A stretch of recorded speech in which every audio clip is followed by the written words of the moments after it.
माला डल सीता के या सीता डली इको शादी हो गई। पहल का फुलवारी में, दूसर का धनुष टूट गई, तीसरा जयमाल हो गई और चौथा लौकिक जन हमारा रुआ घरे होला। अब राजा जनक जी सारा लोग के बटोर के दरबार में कहले जी शादी संपन्न हो गई, धनुषा पपरण रहा। तब गुरु बसी जी करी कि नहीं नहीं। विश्वामित्र बाबा कहनी के महाराज ई का कर रहल बानी, एंगा शादी ना हुई। उ लड़का जी धनुष तुले बड़े उनका बाप के लगे चिट्ठी भेजी, उनकरा कुल के रीति के हिसाब से शादी ब्याह संपन्न करावल जाए। तब राजा चिट्ठी लिखवाता रहे और चिट्ठी लेके दूत चल जाता अयोध्या में। गेट पर पहुंचल बा, दरबान से कहते कि दरबान थोड़ा महाराज से बोलिए मैं मिथिला से आया हूँ, मिथिला नरेश के हम दूत हूँ। और एक कुछ खास बात करना है। क्या करना है? दरबार में जब गए महाराज के लगे महाराज की जय हो, जय हो। मिथिलेश कुमार की जय हो, जय हो। अवधपति की जय हो, जय हो। अयोध्यापति नरेश के लगे दूत क्या समाचार है? तो महाराज एक खुशखबरी सुनाने आए हैं।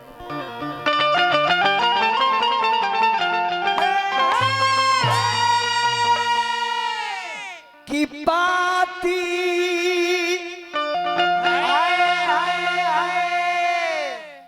लेके आवा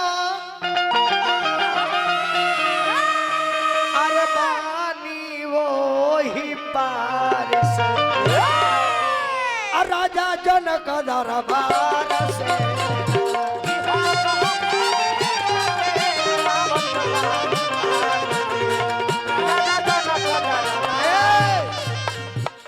कैसन पाती है दूध? कल की महाराज तबारी जनक जी के धिया जे को नम हटसिया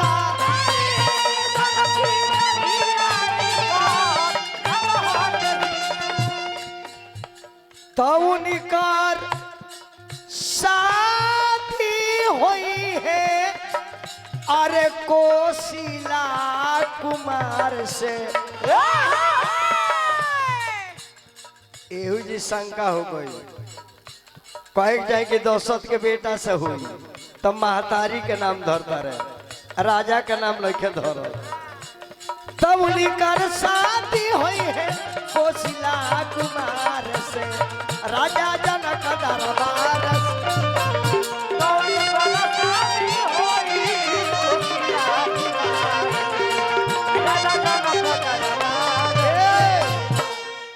माने आनंद बाबा आनंदमय जीवन जिनका बीत रहा है। हाँ खूब आनंद। अब इतना आनंद किसके पास है? सारा खा के साधु आ जा। हरिओम हरिओम। देवनाथ बाबू की तरफ से पुरस्कार आई।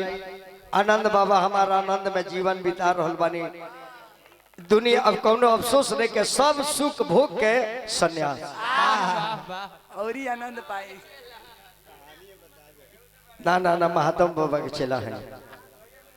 अब यहाँ जाई राजा जब पाती पढ़ल कौशल्या महल से निकल गई।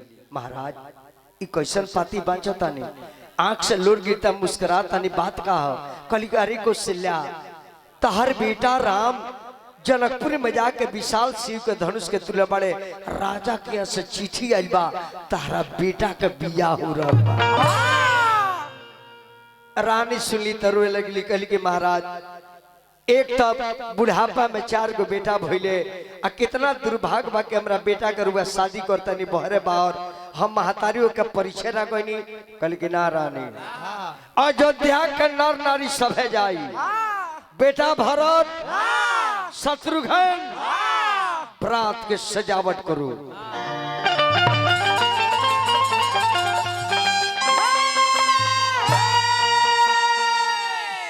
दशरथ के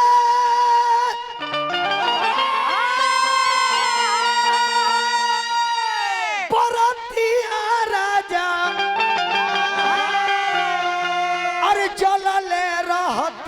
सब रंग पिया रे पिया रे। सब रंग पिया रे पिया रे। अरे सखी लो अरे का बतारी गीतिया सब रंग पी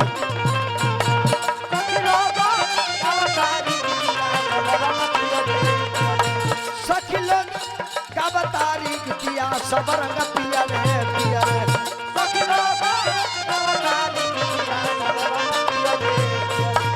घोड़ा ये हाथिया के लगली जमतिया सब रंग पिया रे पिया रे।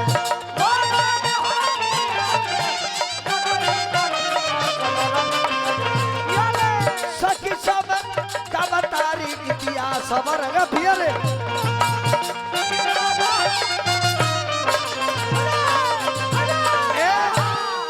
बिना लगन के बरात 27 दिन पहले अयोध्या से मिथिला में प्रवेश करता। जब बाजा बाजा लागल तो मिथिला के लोकल क्या रे ई बाजा कहाँ बजाता। बाबू श्री सुरेंद्र यादव जी ठेकेदार साहब 101 पैदल बने भैया के प्रणाम बा। ये बात के गावे लीलो अमृत लो। अरे कमना नगरिया से ओइली बरतिया सब रंग पिया रे पिया रे।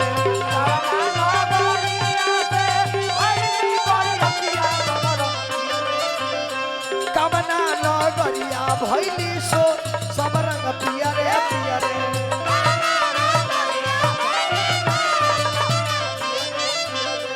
अवधा नगरिया से ओइली बरतिया सब रंग पिया रे पिया रे।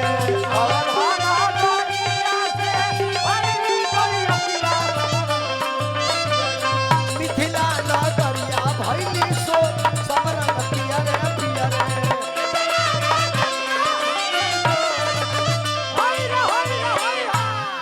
अयोध्यापति महाराज दशरथ जी की, चक्रवर्ती सम्राट महाराज दशरथ जी की। आप लोग कहां से आए हैं? हम लोग अयोध्या वासी हैं। बारात लेकर के महाराज के साथ में आए हैं।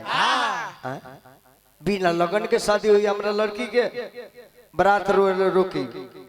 उहे जनकपुर से 12 कोस पहले 36 किलोमीटर पहले बारात एगो कमला नदी के तट पर रुक गई। पड़ाव पर गई, समियाना टेंट कर गई कि इतना दिन हुआ बारात जी रखी आ लगन के अनुसार हमारा दरवाजा पर आ जाए।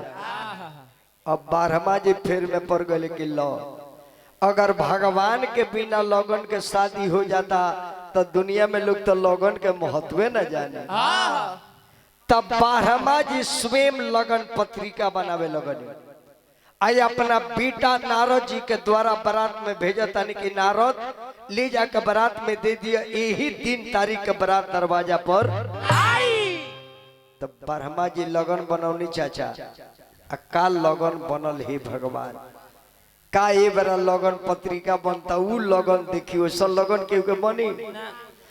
जय अक्षर के दुल्हा बाड़े तो अक्षर के दुल्हन बाड़ी। सीरियल नंबर देखी राम सीता लक्ष्मण उर्मिला भरत मांडवी शत्रुघ्न सुरती कीर्ति जनकपुर अवधपुर अवधेश मिथिलेश कौशल्या सुनैना। देखी जितना अक्षर के ने पार्टी बा उतने अक्षर के ने पार्टी बा। आ एक घड़ी के गो गाना माना पंडित जी लो बनावता कोई सन मान ली कहे नचनिया बिया एक नाम नैना नैना 3 अक्षर में बा। आई जरा से बिया को ले बिया ओकर नाम का हो दुर्योधन। सिवान ढाला ले खींच के ले जाई। एक बेर सिसवन घाट हेल जाला सिकंदरपुर चल जाला। इकर नाम नैना अमरत के नाम दुर्योधन। वह रामचरबाई के गन्ना मना बना के अब भइल के विधिवत शादी हो जाओ। त राजा जनक जी अपन हित परित गांव नगर भाई परिदार लेके बारात में पहुंचल बानी। कहने के हम तिलक चाहे तिलक। हाँ जी। आप लोग तिलकरू हैं? यस। कहाँ से आए हैं? हम लोग अयोध्या से आए हैं। अयोध्या से तो उल्टा कैसे आ गया? अरे बाढ़ ओढ़ में आ गया क्या? अरे मिथिला से आए हैं। ओ मिथिला से आए हैं। हाँ, बिना खाए थोड़ा दिमाग चकरिया गया। ओ आप लोग तिलक लेकर के आए हैं? आए हैं। मर मिठाई आइल बा। फल उल आइल बा। बर्तन उर्तन आइल बा। कपड़ा पड़ा आइल बा। ठीक बा। सब बा। है ना तो करी का बाबू। ऐ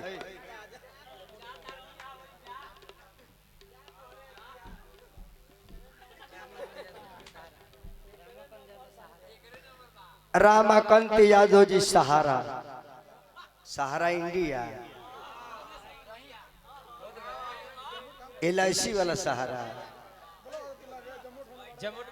भाई नमस्कार। जमोट बाबा, आप लोग दुल्हा के कपड़ा लाए हैं? कहाँ है? होते हैं। अच्छत मारिए अच्छत। ओ मंगलम भगवान विष्णु मंगलम गरुध्वज मंगलम पुंडरीकाक्ष मंगलाय तनो हरि। ऐ दुल्हा के पहराओ। चली हजाम जी पहराई। दुल्हा आई पैंट खोल दी।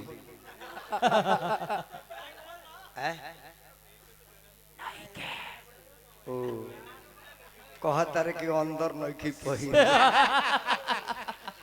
ए पर से पहिरा दे रे। काहे ए ऊपर से पहिरावो। काहे इनु हमार बाबू मरम बुझता रे। हौ के चिन्हेला महा आतंकवादी। नया जिले लोकेशन खोजल ना। खोज ले बेला। पहिराओ तो। धोती धोती कहाँ बा दुल्हा के धोती। जला दी पहनावा धोती। जल्दी पहनावा धोती। धोती धोती कहाँ बा जय हो बंजारी माई की जय हो। जल्दी बंजारी माई की जय हो। धोती। चौधरी क्या बात है? धोती वह बात है जो कही। कहाँ बा दुल्हा के पोछिटा। बिछावा खोसना पोछिटा। बिछावा खोसना पोछिटा। कहाँ बा दुल्हा के माला। गला पहिराव माला। गला पहिराव माला। गमछा गमछा कहाँ बा दुल्हा के गमछा। कान्हा पर धरना गमछा। कान्हा पर धरना गमछा। टोपी टोपी कहाँ बा दुल्हा के टोपी। जल्दी पहिराव टोपी। जल्दी पहिराव टोपी। टोपी टोपी कहाँ बा दुल्हा के टोपी। जल्दी पहिराव टोपी। जल्दी पहिराव टोपी।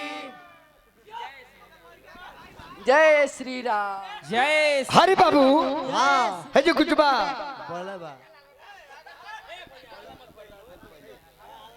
हजामीन चौकापुरा और वह दुल्हा बाबा ला घर में आ जाए। पहले ही हमने के खानदान के बक्सा बड़े गोल लगली। बक्सा बाबा के हजामीन चौकापुरा ओ जी सतनी जय हिंद भैया। लेकिन पूर्णावती हो गई एक आध गो कालसा हुई हो नहीं।